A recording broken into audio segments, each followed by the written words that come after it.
নমস্কার বন্ধুরা, computer basics ক্লাসে আপনাদের স্বাগত।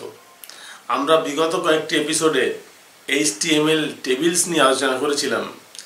আজকেও আমরা HTML নিয়ে আলোচনা করব এবং HTML এর একটা বিশেষ অধ্যায় আজ থেকে শুরু করব। আমরা বিভিন্ন সময় দেখতে পাই যে কোনো একটি লেখার মধ্যে অনেক ছোট ছোট পয়েন্ট আমরা বুলেট দিয়ে লিখি, কিংবা 1, 2, 3, 4 কিংবা রোমান হরফ দিয়ে লিখি, কখনো কখনো ABCD দিয়ে লিখি। আর যেমন ধরুন কতগুলো ভেজিটেবলসের নাম, তাহলে হেডিং লিখলাম ভেজিটেবলস এবং নিচে বুলেট দিয়ে লিখলাম ক্যারট, র্যাডিশ, পটেটো, টমেটো। কখনো কখনো এগুলো আবার 1, 2, 3 দিয়ে লেখা হয়। কিভাবে এগুলো লিখতে হয় সেগুলো আমরা জানবো HTML লিস্টস এই শিরোনামে। আজকে আমরা প্রথমে যে বিষয়টা নিয়ে আলোচনা করতে চাই সেটা হচ্ছে যে একজন ওয়েব অথর অর্থাৎ ওয়েব ডিজাইনিং যিনি করছেন তার সামনে তিনটি অপশান থাকে। একটা হচ্ছে অর্ডার্ড লিস্ট, একটা আনঅর্ডার্ড লিস্ট, একটা ডেফিনেশন লিস্ট। যখন বুলেট দিয়ে শুরু করা হয় সেগুলো হচ্ছে আনঅর্ডার্ড। শুধুমাত্র বুলেট নয়, আমরা অনেক সময় সার্কেল দিয়ে লিখতে পারি, স্কোয়ার দিয়ে লিখতে পারি। অর্ডার্ড লিস্টের মধ্যে আমরা 1, 2, 3, 4 করে লিখতে পারি। আমাদেরকে প্রত্যেকবার 1, 2, 3, 4 লিখতে হবে না, সিস্টেম আপনাকে 1, 2, 3, 4 লিখে দেবে। যদি আবার কখনো কখনো মনে হয় যে না 15-র পরের থেকে নম্বরটা বসবে, তাহলে কিভাবে সেই নম্বরটা বসবে সেই সমস্ত কায়দাগুলো আমরা জানবো অর্ডার্ড লিস্টের মধ্যে। আজকে আমাদের আলোচনার বিষয়বস্তু হচ্ছে আনঅর্ডার্ড লিস্ট। চলুন তাহলে আমরা কম্পিউটারে যাই। স্টার্ট, অল প্রোগ্রামস, সেখান থেকে অ্যাক্সেসরিজ এবং সেখান থেকে নোটপ্যাড।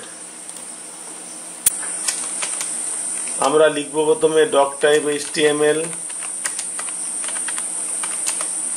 তারপর লিখব HTML ট্যাগ, এরপর লিখব হেড,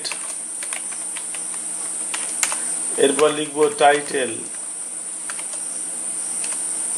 টাইটেলে লিখব unorganised lists, title tag close.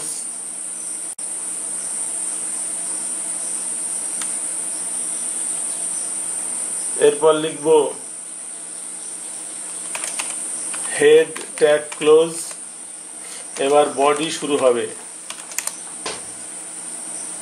বডির প্রথমে আমরা লিখব আনঅর্গানাইজড এর জন্য UL ট্যাগ এবং লিস্ট এর তৈরি করতে হবে, তার জন্য আমরা লিখব ট্যাগের মধ্যে LI। আমরা বেশি উদাহরণ দেব না, আমরা 4-5টি উদাহরণ দেব। আমরা এখানে লিখি কতগুলো ভেজিটেবলস এর নাম, beetroot, LI tag close, আবার LI ট্যাগ শুরু হবে, র্যাডিশ, LI ট্যাগ ক্লোজ, আবার LI ট্যাগ শুরু হবে। লিখি ক্যারট, LI ট্যাগ ক্লোজ, আবার LI ট্যাগ শুরু হবে। লিখি টমেটো,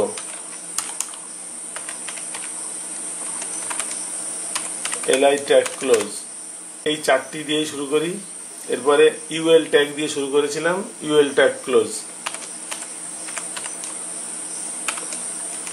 বডি ক্লোজ,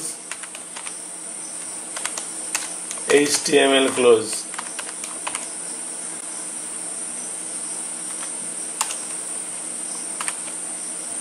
আমরা এটাকে সেভ করব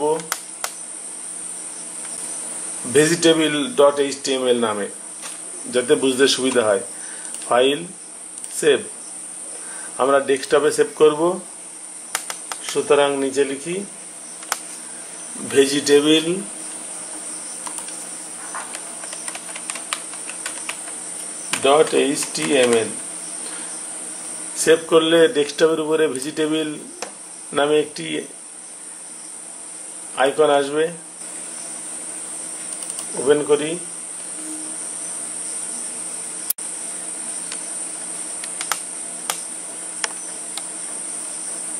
আমরা দেখতে পাচ্ছি বুলেট দিয়ে কতগুলো ভেজিটেবলের নাম লেখা হয়েছে। তাহলে এইভাবে আমরা আনঅর্গানাইজড লিস্ট তৈরি করতে পারি বুলেট দিয়ে। এই ভিডিওটি কেমন লাগলো? যদি ভালো লাগে তাহলে একটা লাইক দেবেন, এটা শেয়ার করবেন আপনার বন্ধুদের সঙ্গে। যদি চ্যানেলটি সাবস্ক্রাইব করা না থাকে তাহলে কিন্তু অবশ্যই চ্যানেলটি সাবস্ক্রাইব করবেন। তাহলে আজকের ভিডিও এই পর্যন্ত, পরের ভিডিওতে আবার দেখা হবে। নমস্কার।